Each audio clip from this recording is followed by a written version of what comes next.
Welcome to Ambedkar academy. So நம்ம டெய்லியுமே நம்ம ஒரு 6 கொஷின்ஸ் நம்ம பார்த்துட்ருக்கோம். ஸோ இந்த டெய்லி இந்த 6 கொஷின் பார்க்கறதுனால நமக்கு என்ன பெனிஃபிட் அப்படின்னு உங்களுக்குலாம் தோணும். ஸோ இந்த 6 கொஷின் எதுக்காக நம்ம பார்க்குறோம் அப்படின்னு பார்த்தீங்கன்னா, இன்னையிலேருந்து நீங்கள் 6 கொஷின் வாட்ச் பண்ணிட்டு இருந்தீங்கன்னா, ஓவரால் எக்ஸாம் டிசம்பர் குரூப் 4 நடுவில் இருக்கக்கூடிய குரூப் 1 இருக்கட்டும், குரூப் 2 இருக்கட்டும், குரூப் 4 இருக்கட்டும்.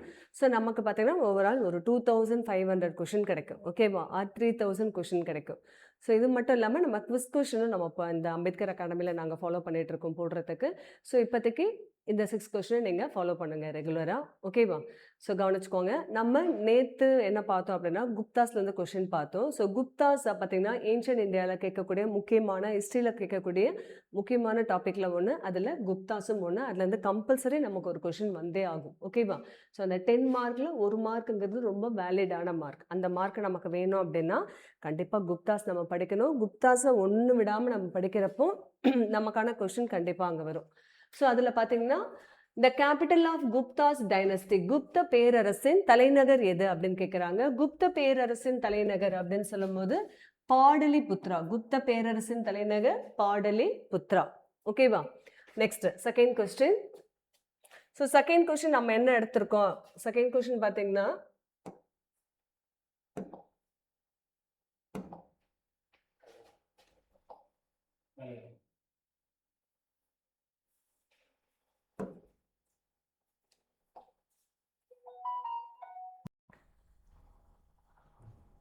ஓகே, ஹிஸ்ட்ரியிலேருந்து ஒரு கொஷின் பார்த்தோம். அதே போல் polity.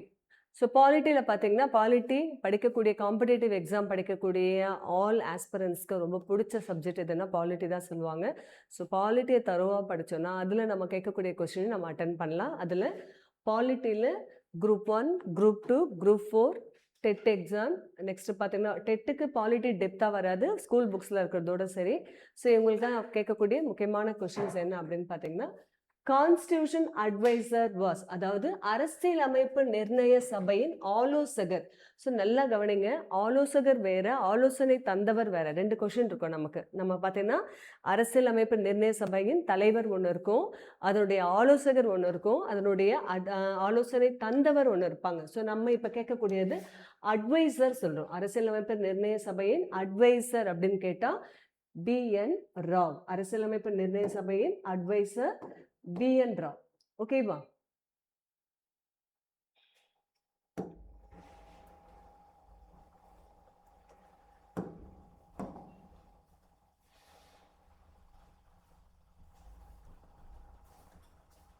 Next third question. The 5-year plan concept was borrowed from. 5 ஆண்டு திட்டம் எங்கிருந்து பெறப்பட்டது? எக்கனாமிக்ஸ்லேருந்து இப்போ கேட்குறேன். ஸோ எக்கனாமிக்ஸில் 5-year plan very very very must இல்லையா? 5-year plan பார்த்தீங்கன்னா டோட்டலாக நமக்கு 12 5ஆண்டு திட்டம் கொண்டுட்டு வந்திருப்பாங்க. இந்த 5ஆண்டு திட்டங்களை வகுப்பவர், அதாவது இந்த 5ஆண்டு திட்டங்களை போடுறவங்க யார் முன்னாடி பார்த்தீங்கன்னா பிளானிங் கமிஷன், திட்டக்குழு தான் உருவாக்கியிருப்பாங்க. ஸோ திட்டக்குழு நம்ம எக்கனாமிக்ஸில் ஃபஸ்ட்டு சிலபஸில் ஃபஸ்ட்டு டாபிக் என்ன? 5-year plan இருக்கும், பிளானிங் கமிஷன் இருக்கும், நிதி ஆயோக் இருக்கும். ஓகேவா? இது நம்ம தரோவாக படிச்சிட்டா இந்த பார்ட்லேருந்து என்ன கொஷின் கேட்டாலும் ஈஸியாக பண்ணலாம். அதில் நம்ம நேற்று ஒரு கொஷின் பார்த்துருந்தோம். அதே போல் இன்றைக்கும் 5-year பிளான்லேருந்து ஒரு கொஷின், ரொம்ப ரொம்ப முக்கியமான question. 5-year plan concept was borrowed from. 5ஆண்டு திட்டங்களை அதாவது எங்கிருந்து பெறப்பட்டது? So answer Russia. ஓகேங்களா? 5ஆண்டு திட்டம் நம்ம எங்கேருந்து கொண்டுட்டு வரோம்? ரஷ்யாவிலேருந்து கொண்டுட்டு வரோம். ஓகேவா?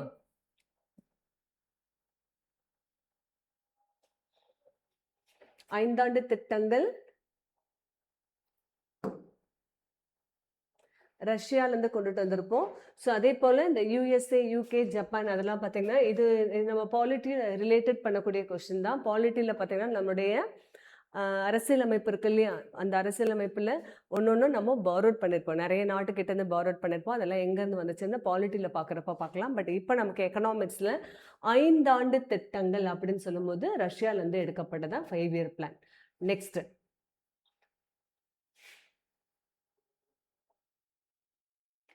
அடுத்த கொஸ்டின் பாருங்க. அடுத்தது தமிழ்லேருந்து ஒரு கொஸ்டின் கேட்டிருக்கு. போர் மற்றும் வீரம் விவரிக்கும் நூல். தமிழில் நம்ம 8 தொகை 10 பாட்டு தான் நம்ம பார்த்துட்ருக்கோம். அந்த 8 தொகை 10 பாட்டு கம்ப்ளீட்டாக முடிச்சதுக்கப்புறம் வேறு டாப்பிக்கில் போகலாம். ஓகேவா? 8 தொகை 10 பாட்டு அப்படின்னு சொல்லும்போது இந்த நற்றிணை குறுந்தொகை அதெல்லாம் 8 தொகை 10 பாட்டு அப்படின்னு சொல்லும்போது மதுரை காஞ்சதெல்லாம் வரும். ஸோ அதில் பார்த்தீங்கன்னா போர் மற்றும் வீரம் விவரிக்கும் நூல் எது? ரொம்ப ஈஸியான கொஸ்டின். போர் மற்றும் வீரம் விவரிக்கும் நூல் எது அப்படின்னு கேட்டாங்க அப்படின்னா புறநானூறு. போர் மற்றும் வீரத்தை விவரிக்கும் நூல் புறநானூறு. ஓகேவா? Next question.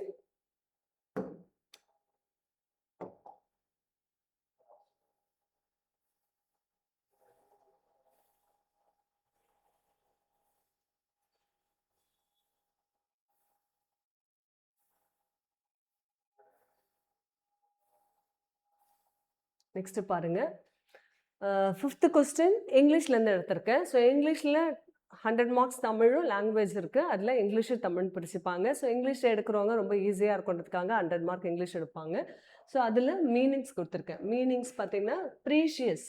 ஸோ ப்ரீஷியஸோட மீனிங்ஸ் என்ன அப்படின்னு பார்த்தீங்கன்னா first worthless, B valuable, C cheap, D duty அப்படின்னு கொடுத்துருக்காங்க.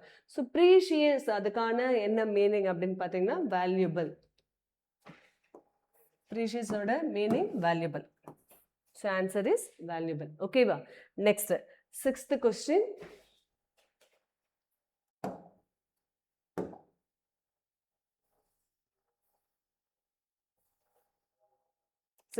பாருங்க. 12 பேர் ரொம்ப ரொம்ப மேக்ஸ். ஸோ மேக்ஸ் பார்த்தீங்கன்னா 25 மேக்ஸ் நமக்கு 25 மார்க்ஸ்க்கு மேக்ஸ் இருக்குது நமக்கு டிஎன்பிஎஸ்சியில். ஸோ மேக்ஸு நல்லா நம்ம ரெகுலராக 1 hour மேக்ஸை ரெகுலராக ட்ரை பண்ணுங்கள். கண்டிப்பாக மேக்ஸில் 25 out of 25 மேக்ஸ் எடுக்க முடியலனாலும் அட்லீஸ்ட் 23 மார்க்ஸை 25க்கு 23 ஆச்சு நம்ம எடுக்கலாம்.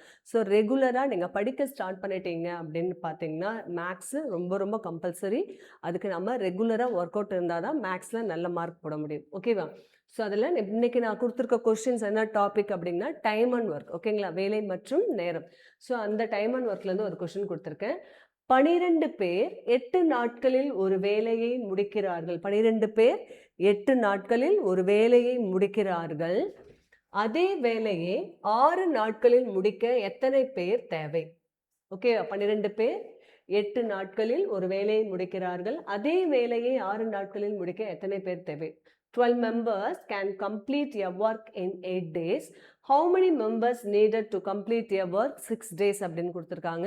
ஸோ இது ரொம்ப ரொம்ப ரொம்ப ரொம்ப சிம்பிளாக நான் சொல்லிக் கொடுக்குறேன், கவனிங்க. ஸோ ரொம்ப சிம்பிளான ஒரு மெத்தடு, பார்த்த உடனே நம்ம போடலாம். இது இல்லை, இந்த 3 அதாவது மேனு, ஒர்க் அதாவது ஆட்கள், நாட்கள் கூட எக்ஸ்ட்ரா ஒரு இது கொடுத்துருந்தாலும் 3 விதத்தில் வந்தாலும் அதுவுமே பார்த்தீங்கன்னா ஈஸியாக எப்படி போடலாம் நான் சொல்லித்தரேன், கவனிச்சுக்கோங்க. ஸோ 12 பேர் நீங்கள் அங்கே இருக்கக்கூடிய இந்த நம்பர்ஸ் எல்லாம் பார்க்காதுங்க. எப்பயுமே பார்த்தீங்கன்னா இந்த மாதிரி சம்ஸ் வந்தால் இதே போல் பைண்டர்ஸ் பற்றி கேட்பாங்க, சிலந்தி ஸ்பைடர் பற்றி கேட்பாங்க டைம் அண்ட் ஒர்க்கில். ஸோ அதுக்கு கொடுத்துருக்கக்கூடிய நம்பர்ஸை பார்க்காதீங்க. என்னெல்லாம் கேட்டிருக்காங்கன்னு பாருங்கள். இங்கே என்ன இருக்குது? 12 பேர். பேர் அப்படிங்கிறது ஆட்கள். ஓகேவா?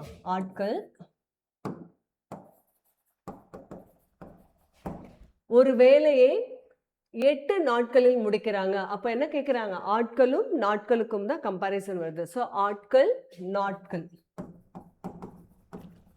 இங்கிலீஷில் பர்சன். ஓகேங்களா? Members and days. ஆட்கள், நாட்கள். நல்லா கவனிங்க.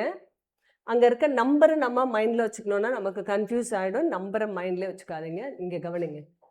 ஆட்கள் எப்பயுமே ஆட்கள் அதிகமான ஒரு வேலையை இப்போ ஆட்கள் செய்கிறாங்கன்னு வச்சுக்கோங்களேன். ஆட்கள் ஒரு 2 ஆட்கள் செய்கிறதுக்கும் 4 ஆட்கள் செஞ்சால் அந்த வேலை சீக்கிரமாக முடியுமா முடியாதா?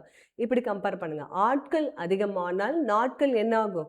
அதிகமான ஆட்கள் ஒரு வேலையை செய்கிறப்போ அவங்க செய்யக்கூடிய நாட்களின் எண்ணிக்கை குறையும் இல்லையா? 2 கான்செப்ட் தான் ஞாபகம் வச்சுக்கணும். ஒன்று டைரக்ட் மெத்தட் அப்படின்னு சொல்லுவோம், இன்னொன்று இன்டைரக்ட் மெத்தட். இந்த டைரக்ட் மெத்தட் என்ன அப்படின்னு பார்த்தீங்கன்னா ஆட்களும் அதிகம், நாட்களும் அதிகம். அப்படி வந்தால் டைரக்ட் மெத்தட் போகலாம். ஆட்கள் அதிகமானால் நாட்களும் அதிகமாகும் அப்படின்னு ஒரு கான்செப்ட் நம்ம மைண்டில் வர்றப்போ, அதிகம் அதிகம், குறைவு குறைவு அப்படின்னு வர்றப்போ நம்ம என்ன மெத்தடில் போடணும் அப்படின்னு பார்த்தீங்கன்னா கீழே இருந்து மேலே போகணும். இது டைரக்ட் மெத்தட். டைரக்டாக நம்ம எப்படி போவோம்? ஒரு ஸ்டெப்ஸில் டைரக்டாக எப்படி போவோம்னா 1 2 3 4 அப்படி தான் போவோம். ஓகேவா? அதுதான் டைரக்ட் மெத்தட். அப்போது அதிகம் அதிகம், குறைவு குறைவு. ஸோ இந்த மாதிரியான டேர்மில் வந்தால் நீங்கள் கண்ணை மூடிட்டு என்ன போடணும்னா அது டைரக்ட் மெத்தட் அப்படின்ட்டு நீங்கள் ஞாபகம் வச்சுக்கணும். அது வந்து டைரக்ட் மெத்தட். இப்போ நம்ம என்ன பார்க்குறோம் அப்படின்னு பார்த்தீங்கன்னா ஆட்கள் அதிகம் அதிகம் குறைவு குறைவு அதிகம். ஸோ ரெண்டுமே வேற வேற மாதிரி இருக்கு இல்லையா? ஸோ ரெண்டுமே வேற வேற. ஆட்கள் அதிகமானால் நாட்கள் குறையும். இந்த மாதிரி ஒரு எதிர்வினையா வந்தது அப்படின்னு பார்த்தீங்கன்னா உங்களுடைய டைரக்ஷன் எப்படி இருக்கணும் அப்படின்னு பார்த்தீங்கன்னா மேல இருந்து கீழே போடணும். ஓகேவா? மேல இருந்து கீழே போடணும். இது டைரக்ட் மெத்தட், இது indirect method. Direct and indirect method. ஓகேவா? ஸோ இப்போ நம்மளுடைய சம்ஸ்ல பாருங்க, இது டைரக்டா இன்டைரக்டா முதல்ல மைண்ட்ல கான்செப்ட் வச்சுக்கோங்க.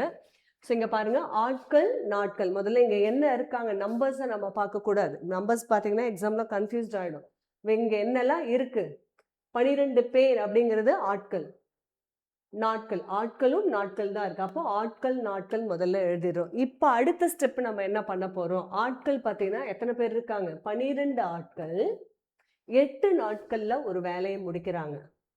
அதே வேலையை 6 நாட்களில் முடிக்க எத்தனை பேர் தேவை? இங்க எத்தனை பேர் மெம்பர்ஸ் தான் என்ன கேட்குறாங்க கொஸ்டின்ல. பட் இங்க என்ன கொடுத்துருக்காங்க? நாட்கள் வர்றப்போ 6 நாட்கள். அப்போ நாட்கள் கீழே 6ன்னு போட்டுட்டு ஆட்களுக்கு முன்னாடி நீங்க என்ன பண்ணணும்? கொஸ்டின் மார்க் போட்டுடணும். இது எக்ஸாம்ல முக்கியமா நம்ம பார்க்க வேண்டியது. ஆட்களுக்கு முன்னாடி கொஸ்டின் மார்க் போட்டுருங்க. அடுத்த 3வது ஸ்டெப் என்ன பண்ணணும் அப்படின்னா டைரக்ட் மெத்தடா இன்டைரக்ட் மெத்தடா அதை மட்டும் தான் நம்ம பார்க்கணும். எக்ஸாம்ல இது ரொம்ப ஷார்ட்டா முடிய வேண்டிய கொஸ்டின். டைரக்டா இன்டைரக்டா. அப்போ நம்ம என்ன பண்ணக்கூடாது? நீங்க இங்க இருக்கக்கூடிய நம்பர்ஸ் எல்லாம் பார்க்கக்கூடாது. மேல இருக்கக்கூடிய அந்த கொஸ்டினை மட்டும் பாருங்க. ஆட்கள் அதிகமானால் எப்பயுமே என்ன ஆகும்? நாட்கள் குறையும். அப்போ இது டைரக்டா இன்டைரக்டா அப்படின்னு பார்த்தீங்கன்னா அதிகமாகுது குறையுது அப்படின்னு நம்ம சொன்னா அது இன்டைரக்ட் மெத்தட். அந்த இன்டைரக்ட் இந்த சிம்பிள நீங்க எங்க போடணும் அப்படின்னு பார்த்தீங்கன்னா கொஸ்டின் மார்க் இருக்கு இல்லையா? எது கூட கம்பேர் பண்றோமோ அது பக்கத்துல போடவே கூடாது. அதுக்கு ஆப்போசிட் சைட்ல தான் போடணும். இங்க 2 நம்பர் இருக்கு இல்லையா? அப்போ இது இன்டைரக்ட் மெத்தட். ஓகேவா? ஸோ இப்போ எப்படி கால்குலேட் பண்ணணும் அப்படிங்கிறத சொல்றேன். மேல இருந்து தானே ஆரோ மார்க் வருது. அப்போ மேல என்ன நம்பர் இருக்கு? 8, கீழே 6 இன்டூ எது கூட கம்பேர் பண்றோம்? 12 கூட. அப்போ 1 6 6, 1 6 2 12, 8 2 16. The answer is 16. ஓகேவா? ஆப்ஷன்ல இருக்கா? ஆன்சர் 16. ஸோ மறுபடியும் சொல்றேன், இந்த சம்மு கவனிங்க. இந்த டைம் அண்ட் ஒர்க்கை பொறுத்த வரைக்கும் ஈஸியாக மார்க் வாங்கிட்டு போகலாம். இங்கே இருக்கக்கூடிய நம்பர்ஸ் எல்லாம் கன்ஃபியூஸ் பண்ணிக்காமல் உங்களுடைய ஃபஸ்ட்டு ஸ்டெப் நீங்கள் இந்த மாதிரி சம்மு வந்தால் நம்ம படிக்க வேண்டியது சிலந்தியில் வரும். 6 சிலந்தி ஒரு வேலையை 8 நாட்களில் முடிக்குது. 3 சிலந்தி ஒரு வேலையை 4 நாட்களில் முடிக்குது. அப்போனா 2 சிலந்தி ஒரு வேலையை எத்தனை நாட்களில் முடிக்குது? அதே போல் இப்போ ஸ்பைடர் பண்ணோன்னே அதே போல் பைண்டர்ஸ் வரும். ஸோ இந்த மாதிரி கொஸ்டின் வந்தால் கண்ணை மூடிட்டு இந்த மாதிரியான மெத்தடில் போனால் அதில் ஃபஸ்ட்டு மெத்தட் நம்ம என்ன பார்க்கணும்? ஆட்கள் இருக்கா நாட்கள் இருக்கா, வேற ஏதாவது கூட இருக்கா பார்க்கணும்னா இந்த சம்ல வேற எதுவுமே கிடையாது. ஆட்களும் நாட்கள் தான். அப்போ நம்ம என்ன பண்ணணும்? ஆட்கள் நாட்கள். செகண்ட் ஸ்டெப்பா நான் என்ன சொன்னேன்? ஓகே, ஆட்கள் அப்படிங்கிறாங்க. எத்தனை ஆட்கள்? 12. நாட்கள் அப்படின்னு கேட்குறாங்க 8. அதுக்கப்புறம் வேற என்ன கொடுத்துருக்காங்க? அதே வேலையே 6 நாட்கள். அப்போ மறுபடியும் அகைன் நாட்கள். அப்போ அந்த நாட்கள்ல என்ன பண்ணோம்? நாட்கள் கீழே 6. யாரை கம்பேர் பண்றாங்க? எத்தனை பேர் தேவை? அப்போ இங்க கொஸ்டின் மார்க்.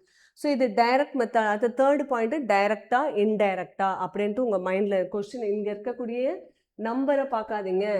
8 நாட்களில் 12 பேர் பண்ணுறாங்க. அப்போ நீங்கள் இப்படி இந்த மாதிரி பண்ணிங்கன்னா கொஸ்டின் தப்பாக வரும். மேலே அந்த கொஸ்டினை மட்டும் பாருங்கள். ஆட்கள் அதிகமானால் நாட்கள் அதிகமாகும். அதானே நம்மளுடைய கண்டிஷனானே அதானே. அதிகமான ஆட்கள் செஞ்சால் செய்யக்கூடிய நாட்கள் ஆட்டோமேட்டிக்காக குறையும். ஆட்கள் நாட்கள் எப்போவுமே எல்லா கொஸ்டின்லையும் என்ன வரும்? இன்டைரக்ட் மெத்தட் தான். அப்போ அந்த இன்டைரக்ட் அப்படிங்கிற ஆரோ மார்க்கை நீங்கள் எங்கே போடணும் அப்படின்னு பார்த்தீங்கன்னா மேலேருந்து கீழே இங்கே தான் போடணும். இந்த கம்பேர் பண்ணுற கொஸ்டின் மார்க்கு கிட்ட போட்டால் உங்கள் சம்ஸே தப்பாயிடும். அப்போது எங்கே ஸ்டார்ட் பண்ணுறோமோ 8, கீழே 6 இன்ட்டு 12 16. அப்போ எத்தனை ஆட்கள் இருக்காங்க? 6 நாட்களில் 16 ஆட்கள் தேவைப்படுகின்றன அப்படிங்கிறது தான் நம்மளுடைய சம்ஸ். இது time and work. Time and ஒர்க்கை நல்லா படித்தோன்னா டைம் அண்ட் ஒர்க்கில் ஒரு 2 கொஸ்டின் கேட்டாலும் நீங்கள் ஈஸியாக மார்க் வாங்கலாம். ஓகேவா?